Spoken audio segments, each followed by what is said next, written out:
에스라 4장 1절에서 5절까지 말씀 같이 읽습니다. 시작. 사로잡혔던 자들의 자손이 이스라엘 하나님 여호와의 성전을 건축한 다음을 유다와 베냐민의 대적이 듣고 스룹바벨과 족장들에게 나와 이르되 우리도 너희와 함께 건축하게 하라. 우리도 너희같이 너희 하나님을 찾노라.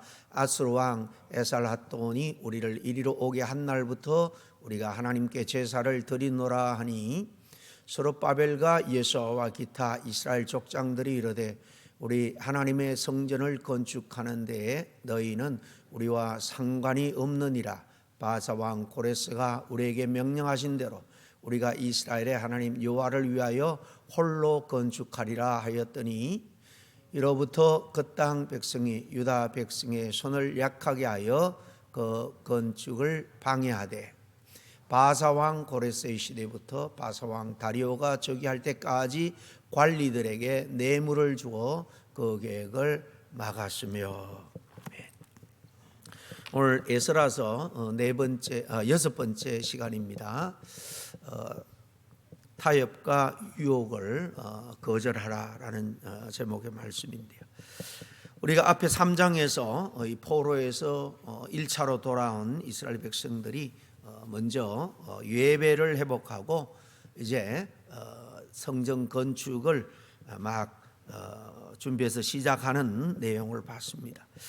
이 포로에서 귀환한 백성들이 예루살렘에 돌아와서 가장 먼저 한 일은 하나님께 제사 드리기 위해서 제단을 세우는 일이었죠. 주변의 여러 가지 도전과 위협 속에서도 번제를 드립니다. 모세 율법에 정한 대로 번제뿐만 아니라 정기 제사, 여러 가지 절기뿐만 아니라 정기적인 예배를 그들이 회복을 먼저 합니다. 그리고 이제 본격적으로 성전을 건축하기 위한 준비를 하죠. 레바논에 가서 목재들을 구해오고 또 사람들을 조직하고 또 이 기술에 따라 일들을 배치합니다. 이렇게 건축을 준비를 하고 귀환한 해가 바뀐 다음에 성전 건축을 시작을 하는데 레위 사람들이 특별히 공사를 감독하게 하죠. 성전 기초를 놓을 때에 제사장들과 레위인들이 특별히 하나님께 감사하며 찬양을 드립니다. 솔로몬 성전의 영광을 익히 알고 있던 나이 많은 노인들은 상대적으로 기차가 놓일 때 초라하게 느껴졌는지 눈물을 흘리면서 웁니다. 그런가 하면은 한 번도 그 성전을 보지 못했던 그 다음 세대들, 이 젊은이들은 그저 성전이 다시 선다라는 그 자체만으로 기뻐하면서 그 기초를 놓을 때의 모습은 눈물과 기쁨이 함께 공존하는 그런 장면이에요. 그런 속에서도 그들은 힘을 합쳐서 힘차게 건축을 시작합니다. 이어지는 오늘 이 본문 말씀은 이스라엘 백성이 성전 건축을 이제 막 시작하자, 재건이죠. 무너진 것을 다시 재건하는 일인데 주변의 사람들, 이 대적들이 와서 우리도 하나님을 섬기니까 너희들과 함께 이 성전 건축하는데 동참할 수 있도록 해달라 제안을 합니다.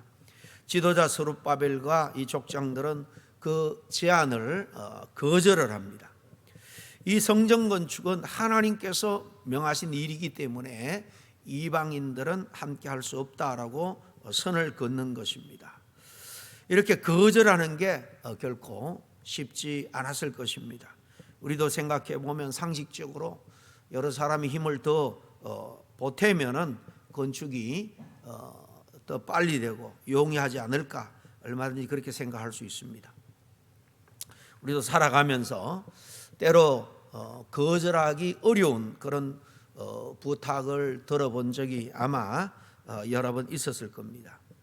상대의 말은 도와주겠다라는 거죠. 같이 하자는 겁니다.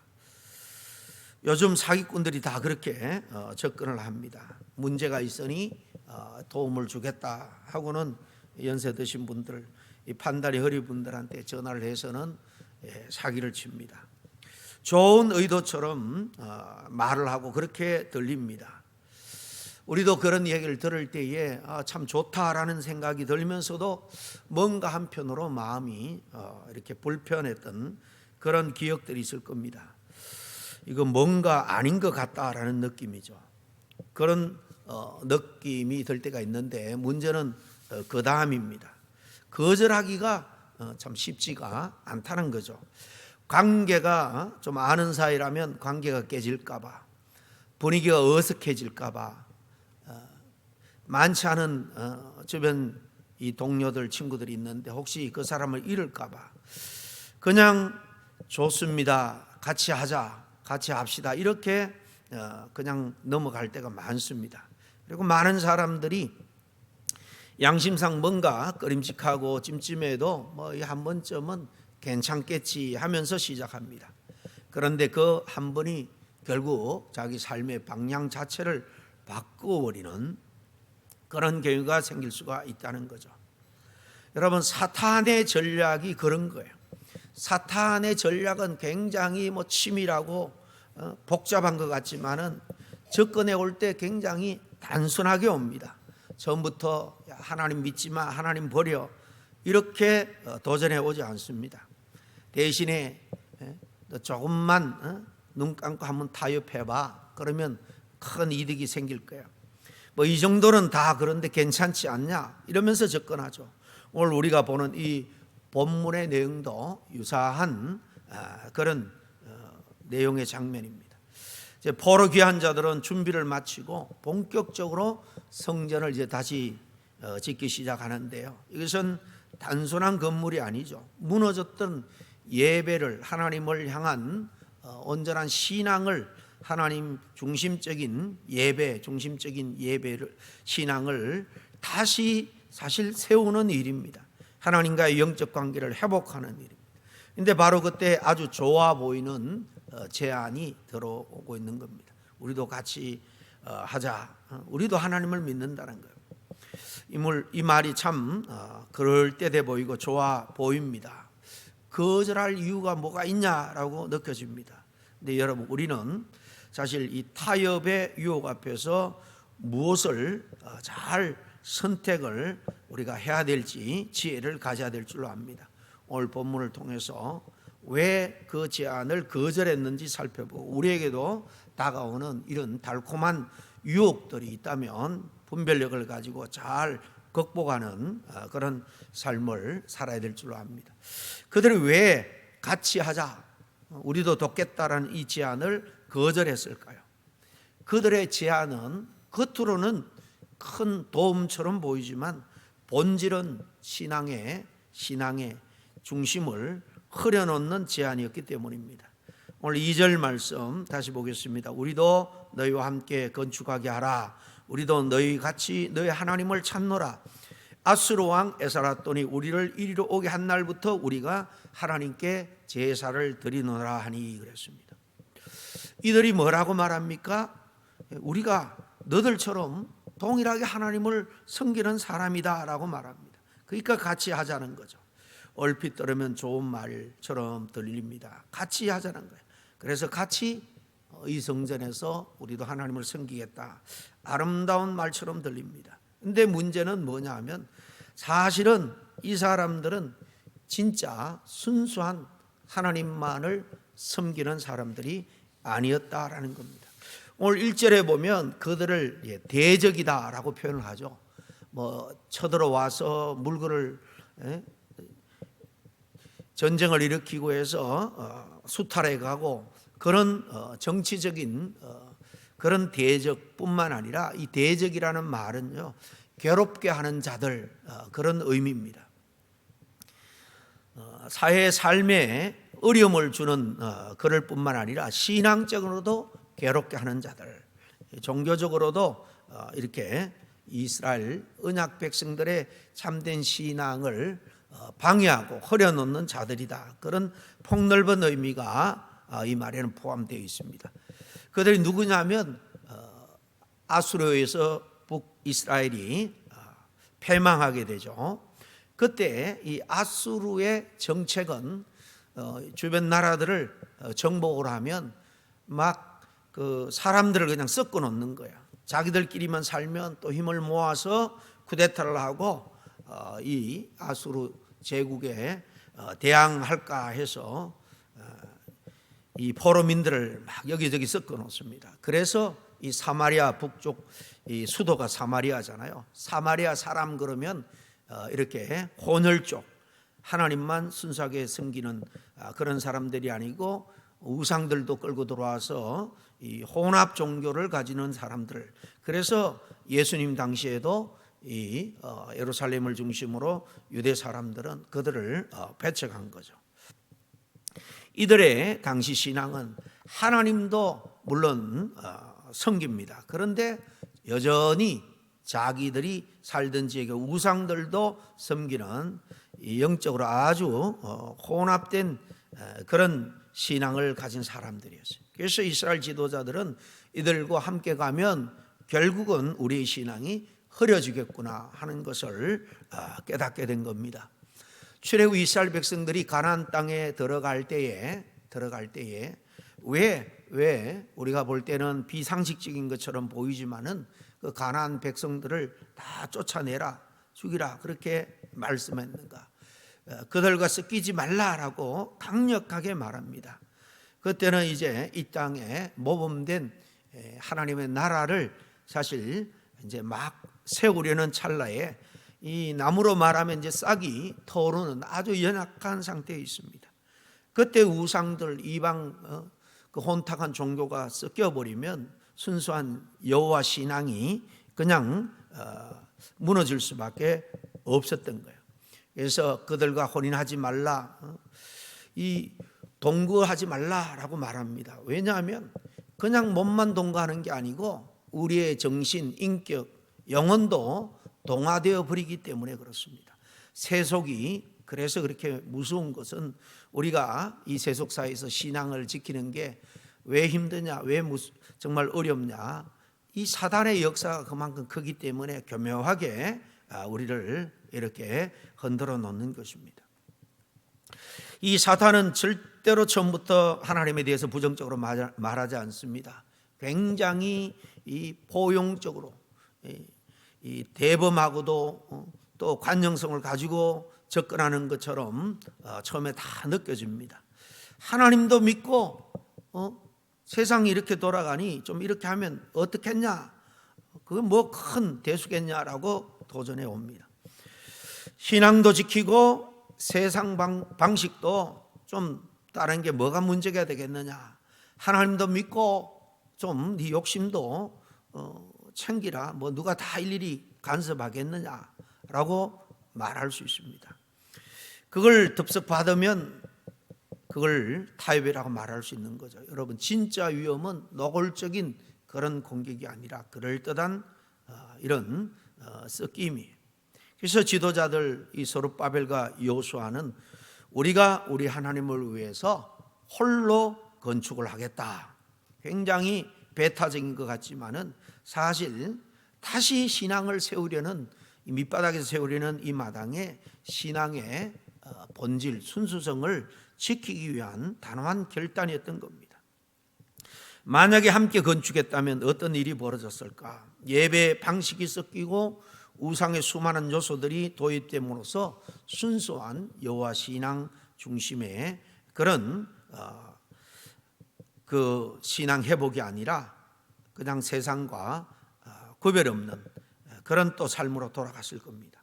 유대인들은, 이 지도자는 단순히 감정적으로 거절한 게 아니고 하나님이 정하신 방법대로 하려고 했던 겁니다. 이것은 그 결과가 잘 증명을 해줍니다. 거절당한 그들이 어떻게 돌변하냐 하면 방해자가 되죠. 그들의 건축 계획을 무너뜨리고 온갖 방해를 합니다. 심지어는 그 제국 관리들에게 뇌물을 주면서, 저들은 이 뒤에 계속 읽으면 나옵니다만은 성전 건축을 짓고 하나로 결집하면은 제국을 대항할 거다, 그러면 세금도 내지 않고 등등 뇌물을 주면서 온갖 험담을 하면서 고발까지 합니다. 그래서 이 건축은 계속되는 이 방해에 얼마 안 가서 사실은 중단되고 맙니다. 거의 16년 정도 이상 중단되고 6장에 가보면 한참 시간이 지난 다음에 마지막 힘을 내서 완공하는 것을 볼 수 있습니다. 사단의 방해는 끈질기다는 거예요. 이렇게 끈질긴데 그냥 처음부터 함께 했으면 성전은 제대로 서지도 못했을 겁니다. 이 사건은 우리에게 아주 중요한 영적인 원리를 보여줍니다. 좋아 보이는 것, 정말 내게 당장 이익되는 것처럼 여겨지는 것이 반드시 옳은 것은 아니다 하는 것입니다. 특별히 신앙에는 타협할 수 없는 영역이 있죠. 하나님의 일은 하나님의 방식대로 해야 한다라는 사실입니다. 그래서 지도자들이 이런 우리 하나님 여호와를 위해서 우리들만 하겠다, 단순한 고집이 아니라 언약 백성으로서의 그 정체성을 지키겠다라는 선언입니다. 이 성전은 사람을 위해서 짓는 건물이 아닙니다. 하나님을 위해서 하는 성역이고 하나님께 드리는 거룩한 일입니다. 그래서 구별된 자만이 참여할 수 있다라는 것입니다. 여러분, 하나님의 일은요, 결과만 중요한 게 아니에요. 과정도 중요하고 방법도 하나님이 원하는 방법, 거룩해야 된다라는 거죠. 근데 우리는 자꾸 이렇게 생각합니다. 좋은 결과만 나오면 되지, 방법은 좀 적당하게 편법을 써도 어때? 그게 큰 문제가 되겠냐 쉽게 생각합니다. 아닙니다. 하나님은 언제나 하나님의 일에 있어서는 특별히 내가 너희들에게 지시하는 방법대로 하라라고 말합니다. 우리 교회도 그렇고 우리 개인 신앙도 그렇고 같은 유혹들을 받죠. 결과만 좋으면 되지, 일에 성과만 있으면 되지, 성공만 하면 되지. 그래서 세상의 방법들을 끌어들입니다. 오늘날 현대교회가 겉으로는 번질하게 외적으로는 커졌는지 모르겠지만 참 영적인 그런 어떤 야성이라 그럴까요? 그런 세상을 저항하고 세상을 향해서 그리스도의 빛과 소금 역할을 감당해내는 그런 내성은 참 약하다라고 말합니다. 왜냐하면 교회가 세상 방법을 너무 끌어들이기 때문에 기업하듯이 비즈니스 운영하듯이 그것은 커스터머의 마음만 사면 되는 거잖아. 그래서 광고도 잘하고 포장도 잘하고 그렇게 하면 발전할 수 있습니다. 교회도 너무 그런 비본질적인 껍데기 외적인 것에 너무 신경 쓰다 보니까 신앙의 힘이 약해진 것이 아닌가라는 진단을 하는 분들이 많습니다. 하나님의 일은 세상 방식으로 성공하는 것이 아니라 하나님의 방식으로 순종해야 되는 것입니다. 이 하나님의 방식이 뭘까요? 단순히 무슨 종교적인 방법을 말하는 게 아니에요. 성경 전체를 통해서 보면 항상 같은 논리를 하나님 우리에게 요구합니다. 하나님의 가르침을 보면 항상 하나님의 뜻에 순종하라. 당장 손해가 된다 할지라도 정직하고 거룩해라. 항상 믿음으로 순종해라. 살라는 거죠. 반대로 세상 방식은 결과 중심입니다. 효율 중심입니다. 그러니까 적당한 타협이 처세술이다라고 말하는 겁니다. 그래서 갈등이 생기죠. 예를 들어서 하나님은 정직하라고 하는데 세상은 조금 속여도 결과만 좋으면 된다라고 말합니다. 우리 그리스도인들도 이 중에서 정말 이렇게 해야 될지 저렇게 해야 될지 중심을 잡지 못할 때가 많이 있습니다. 항상 우리는 하나님의 방식과 세상 방식 속에서 선택을 사실 요구받고 있는 것입니다. 사무엘 13장에 보면 사울 왕이 이 블레셋과 전쟁터에 나갈 때 이 선지자 또 제사장 또 겸했던 이 사무엘이 먼저 제사를 드리려고 했는데 사무엘이 무슨 일인지 자꾸 시간이 지연됩니다. 그러니까 마음은 급해진 이 사무엘이 자기가 제물을 잡아서 제사를 드리죠. 결과가 어땠습니까? 겉으로는 좋은 의도입니다. 하나님께 제사를 드리려고 한 것 아니겠습니까? 그런데 하나님은 그것을 불순종으로 보는 거예요. 그래서 결국 사울은 왕위에서 버림받게 됩니다. 핵심은 하나님을 위한 일이라도 하나님의 방법이 아니면 하나님은 받지 않으신다라는 것입니다. 하나님은 아무리 급해도 지금의 유익과 성공보다도 순종을 기뻐합니다. 왜냐하면 하나님의 방법대로 할 때, 순종할 때 하나님이 결국 책임지기 때문입니다. 조금 손해보는 것 같아도 하나님의 방법으로 가는 길이 결국은 지름길이고 빠른 길이고 안전한 길이다라는 말씀입니다. 여러분, 세상과 적당하게 타협을 요청받을 때 거절하기 쉽지 않지만은 그것을 거절할 때에 불편함이 따르고 이렇게 성경에 나오는 것처럼 반대와 더불어 방해도 있을 수 있다라는 것을 우리는 사실 각오해야 됩니다. 오늘 4절에 보면 도와주겠다라는 사람들이 이제 방해하는 사람들로 완전히 바뀌죠. 이게 현실이에요. 타협할 때 사람들은 좋아합니다. 그런데 원칙을 지키면 불편해합니다. 때로 공격합니다. 우리도 그렇습니다.